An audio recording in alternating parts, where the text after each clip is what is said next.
جان لینے والا بھی تو فرشتہ ہی ہوتا ہے. آپ نے مجھے کہیں کا نہیں چھوڑا بابا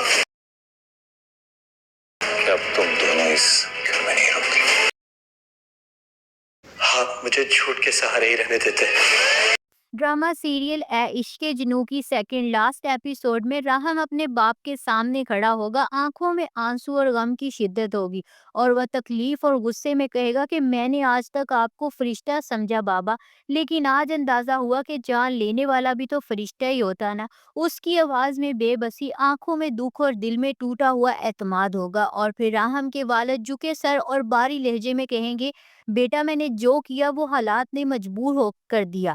اور پھر راہم اپنے باپ کی آنکھوں میں دیکھے گا ایک پل کے لیے خاموشی، لیکن پھر وہ نفرت سے پیچھے ہٹ جائے گا. اور پھر گھر کے تمام افراد ڈرائنگ روم میں بیٹھے ہوں گے. فاروق ہاتھ میں پیپرز لیے پڑھ رہا ہوگا. شہروز کے ہونٹوں پر ایک معنی خیز مسکراہٹ ابھرے گی اور پھر فاروق کاغذات پڑھتے ہوئے، علی نواز بائی کی پراپرٹی کے 80% کا حقدار ان کا بیٹا. یہ سنتے ہی راہم چونک جائے گا اور اس کے چہرے پر دکھ اور غصے کے ملے جلے تاثرات ابھر آئیں گے. راہم باپ کی طرف دیکھتے ہوئے، ان کا پیار جھوٹا تھا بابا، ان کے ساتھ گزرا ہوا ایک ایک لمحہ جھوٹا تھا. آپ جھوٹے ہیں، آپ نے مجھے کہیں کا نہیں چھوڑا بابا.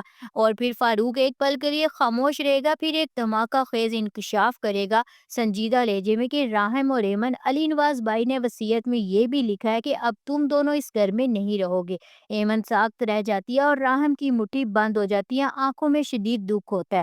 اور پھر اسپتال کے کوریڈور میں راہم غصے اور بے بسی میں چل رہا ہوگا.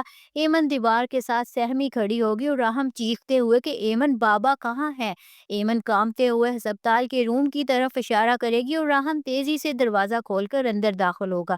کمرے میں ڈاکٹر علی نواز کے سینے پر ہاتھ رکھ کر CPR دے رہا ہوگا، لیکن مانیٹر پر سیدھی لائن آ چکی ہوگی اور راہم کے قدموں کے نیچے سے زمین نکل جائے گی. راہم دھیرے دھیرے پیچھے ہٹے گا اور چہرے پر ایک انکہی اذیت نمایاں ہوگی. اور پھر راہم لرزتے لہجے میں، اس سچے تو بہتر تھا کہ آپ مجھے جھوٹ کے سہارے ہی رہنے دیتے بابا. وہ گھٹنوں کے بل گر کر چیخنے لگے گا اور اسپتال کی خاموشی راہم کے رونے کی آواز سے گونج اٹھے گی. اور پھر گھر میں دروازے پر زوردار دستک ہوگی. سب چونک جائیں گے. دروازہ کھلے گا اور پولیس افسر اندر داخل ہوگا اور پھر کہے گا کہ ہمیں ایک اہم شخص کو گرفتار کرنا ہے. گھر میں سنسنی پھیل جائے گی. ہر کوئی حیرانی اور خوف میں مبتلا ہوگا کہ پولیس کس کو گرفتار کرنے آئی ہے اور راہم آخر کس سچ کی بات کر رہا تھا. کیا علی نواز کی موت کے پیچھے کوئی سازش ہے؟ کیا شہروز اور فاروق اس سازش میں ملوث ہیں؟